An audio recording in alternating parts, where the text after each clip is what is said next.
Watazamaji wangu ambao mnanitazama kutoka sehemu mbalimbali duniani, ninawasalimu hamjambo. Tusalimiane. Ninawaomba muniambie sehemu ambazo mnanitazama kutoka kwazo, kama muko Kenya, kama muko Tanzania, kama muko Ulaya, kama muko Marekani. Niambie mpenzi mtazamaji. Mumesikia kwamba wazungu wamesitisha misaada yao ya pesa kuja Tanzania kwa sababu Samia aliweza kuwaua Watanzania wengi. Kama mjasikia, mimi niko hapa kuwahabarisha. Niko hapa kuwafanyia kazi ya kuwahabarisha. Cha msingi tu, sambaza hii kanda iwafikie watu wengi. Je, mumeyasikia ya bunge la Ulaya au bado? Bunge la Ulaya limetoa uamuzi mzito unaobeba ujumbe wa kisiasa wa hali ya juu dhidi ya mwelekeo wa utawala wa sasa nchini Tanzania wake Samia Suluhu. Kupitia kamati ya mambo ya nchi za nje upande wa Ulaya na kamati ya maendeleo katika bunge la Ulaya, wabunge wa European Union, ukipenda bunge la Ulaya, wamepiga kura kuzuia hatua ya tume ya Ulaya kutoa fedha nyingi kwa taifa la Tanzania mwaka ujao, mwaka 2026, kupitia kwa mfuko wa NDIS, Global European, mfuko muhimu kwa kukuza maendeleo, ustawi na uwajibikaji barani Afrika. Hilo bunge la Ulaya, mpenzi mtazamaji, sio eti kwamba linasaidia Tanzania peke yake. Linasaidia mataifa mengi sana katika ukanda wa Afrika. Lakini sasa limepiga kura kusitisha msaada wao wa pesa za maendeleo Tanzania hii leo. Katika kura hiyo, wabunge 53 waliunga mkono kusitisha fedha hizo za kupiga jeki Tanzania kimaendeleo, huku wabunge wawili wakipinga na kusema kwamba Tanzania ipewe pesa. Kwa hivyo mnajua, kwa kawaida wale ambao wamepiga kura nyingi ndio ushinda, na mbunge mmoja akijiuzulu hakupiga kura. Hii si kura ya kawaida, mpenzi mtazamaji mwenye unanitazama. Ni tamko rasmi la kisiasa na kuonyesha kutoridhishwa na hali ya kisiasa, uchaguzi na mwenendo wa haki za kibinadamu nchini Tanzania. Kwa nini wamechukua uamuzi kama huu, kupiga kura kusitisha pesa za msaada kuelekea taifa la Tanzania?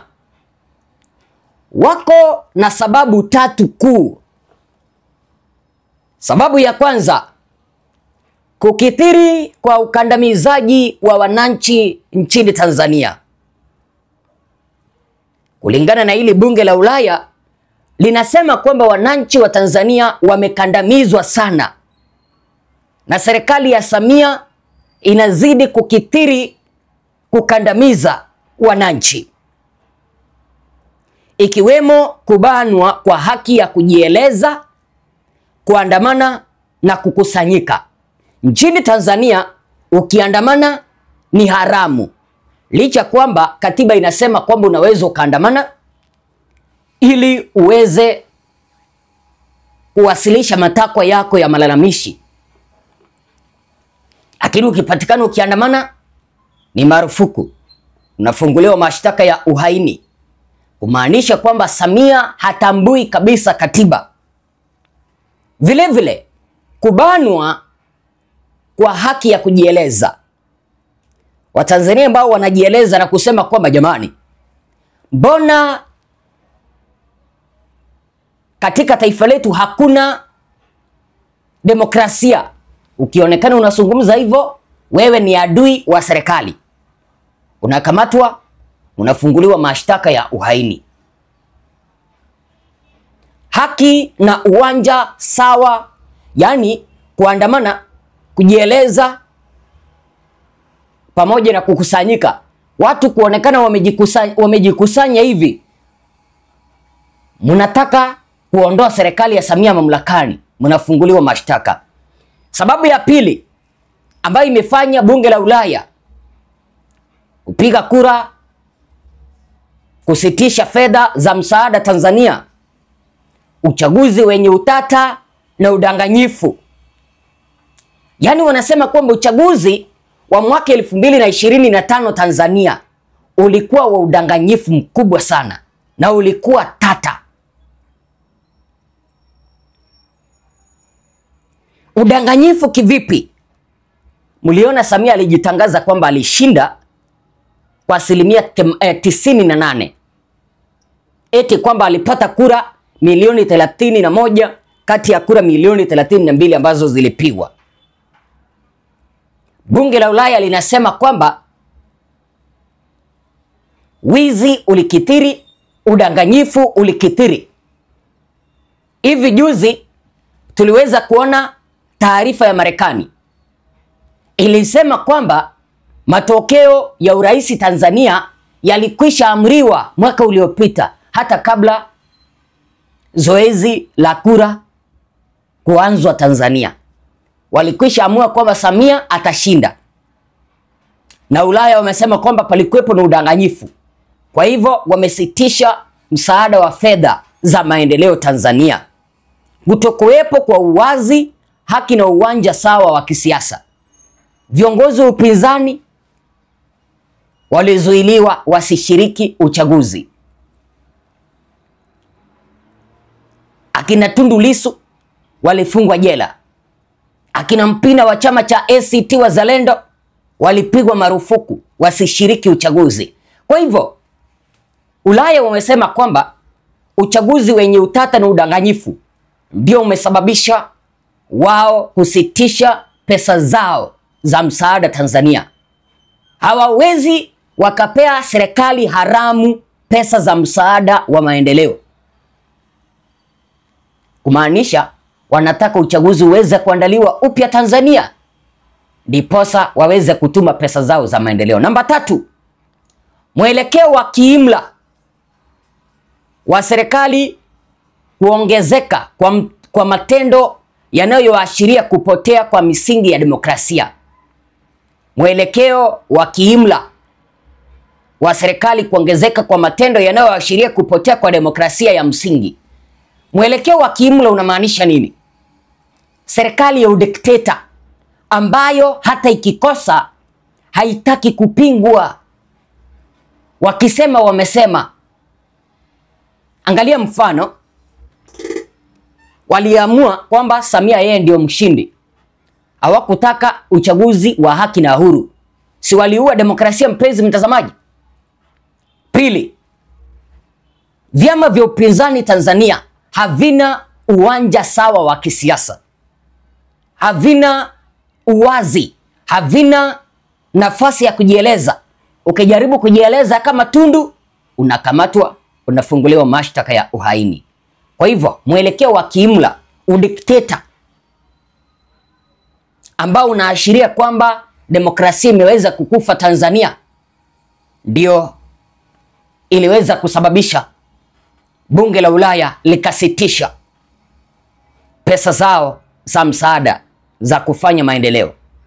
Kwa lugha nyepesi, bunge la Ulaya limesema hatutoendelea kutoa fedha kubwa kwa Tanzania huku demokrasia ikiendelea kupungua na wananchi wakizidi kunyanyaswa. Mnasikia? Kwa kiasi kikubwa wamesema kwamba hawataendelea kutoa pesa Tanzania, katika taifa ambalo wananchi wanaendelea kunyanyaswa, demokrasia ikiendelea kuzikwa. Hii ina maana gani mpenzi mtazamaji kwa Tanzania?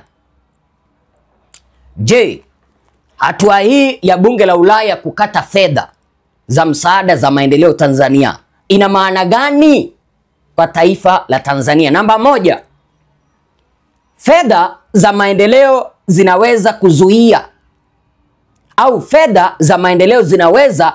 kuzuia au kucheleweshwa hadi maboresho ya kisiasa yaonekane. Kuna pesa za msaada za maendeleo ambazo zinatoka Ulaya, haya mataifa tajiri, zitazuiwa mpaka maboresho ya kisiasa yaonekane Tanzania. Waliokamatwa kwa sababu za kisiasa waachiliwe kutoka kwa jela. Akina Tundu Lissu waachiliwe. Udikteta uachwe Tanzania.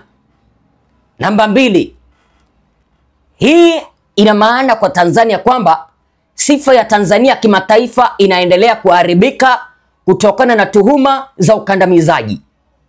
Ukweli, mulimsikia Rais Batili juzi akisema kwamba kutokana na maandamano ambayo yalitendeka Tanzania, eti kwamba amenyimwa mikopo. Ndio ukandamizaji ambao unaendelea Tanzania wa kuua demokrasia. Hawataki kabisa kura za haki na huru. Hawataki kupea wananchi ruksa ya kujieleza.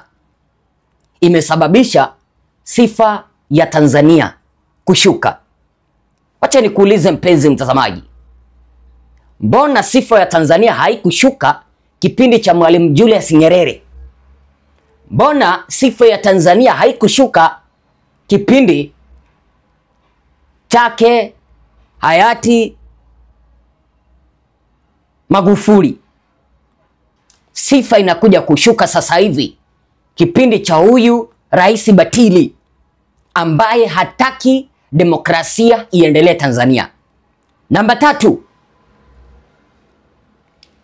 kunyimwa huku kwa pesa za maendeleo Tanzania kuna maanisha kwamba mahusiano ya Tanzania na Ulaya yanapitia mtihani mkubwa na presha itaongezeka. Mahusiano ya Tanzania na bunge la Ulaya na mataifa mengine ya nchi za kigeni yatakatika. Kwa nini? Mataifa yale hayatataka kitu ambacho kinaitwa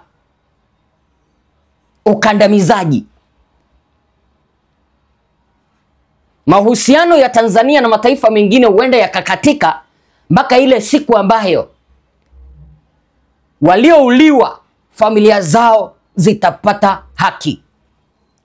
Namba 4, serikali ya Tanzania inahitaji kuchukua hatua ya kurejesha imani ya dunia. Uamuzi huu unakuja kipindi ambacho macho ya dunia yote yapo Tanzania.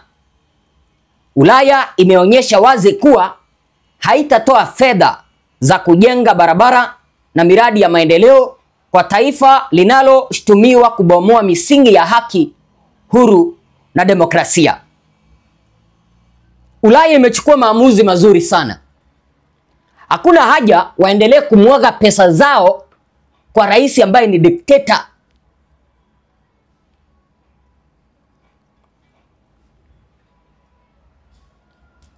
Sasa Samia anaweza kuamua kuchagua au aache. Samia anaweza akaamua kuchagua au kuendelea na njia ya sasa na kupoteza washirika muhimu. Serikali ya Tanzania ikiongozwa na Samia wanaweza wakaamua waunde mazingira bora ya kisiasa Tanzania. Waliopoteza wapendwa wao wapate haki. Walioshtakiwa kwa sababu ya siasa waachiliwe, ndiposa aweze kupata misaada, au aendeleze udikteta wake, aendelee kunyimwa misaada. Namba 2, Samia anaweza akaamua kuanza kufungua mfumo wa kisiasa na kurejesha matumaini ya wananchi na jumuiya ya kitaifa. Nimetoka kumshauri hilo hapa. Anaweza akaamua arejeshe uwanja wa kisiasa sawa. Awaachilie wale ambao aliweza kuwakamata, akina Tundu Lissu. Wananchi ambao wamekamatwa kwa sababu ya kisiasa, awaachilie, ndiposa mashirika ya nchi za kigeni yaendelee kutoa misaada. Namba 2, lakini jambo moja ni kuwa liko wazi. Jambo moja kuu liko wazi. Dunia imeamka na sasa inaangalia Tanzania kwa makini. Inaangalia Tanzania kwa makini kuliko hapo awali. Lazima ujue kwamba dunia sasa hivi imeweza kuamka na wanaangalia Tanzania kwa makini. Kwa nini wanaangalia Tanzania kwa makini? Ni kwa sababu ya mauaji na ukandamizaji ambao serikali ya Samia iliweza kutenda Tanzania. Huu ni mwanzo tu wa ngoma. Huu ni mwanzo, na utaona mataifa mengine yakifuata mkondo wa bunge la Ulaya. Wazungu wamekataa kabisa ushindi wa Samia. Wamesema kwamba hakushinda. Na ndio maana bunge la Ulaya limekata misaada ya kifedha Tanzania. Wazo lako ni lipi, mpenzi mtazamaji? Unaweza ukashauri lipi huyu rais batili mwenye aliweza kujisimika mamlakani, mwenye aliweza kuua Tanzania, mwenye aliweza kuua wananchi mbalimbali katika taifa la Tanzania, mwenye anazidi kukandamiza Watanzania, mwenye anazidi kuendeleza udikteta Tanzania? Unaweza ukamshauri lipi? Mimi naweza nikamwambia hivi: hakuna chaguo moja tu. Aandae uchaguzi upya Tanzania au awaachilie mamlaka. Akiendelea na huu utawala wa kidikteta, utawala wa wizi wa kura, misaada mingi Tanzania itaenda kusitishwa. Haya mataifa ya Afrika yanategemea misaada, unajua, ndiposa tuweza kujiendeleza. Mashirika mengi, wageni wengi wataenda kusitisha kutembea Tanzania. Wazo lako ni lipi?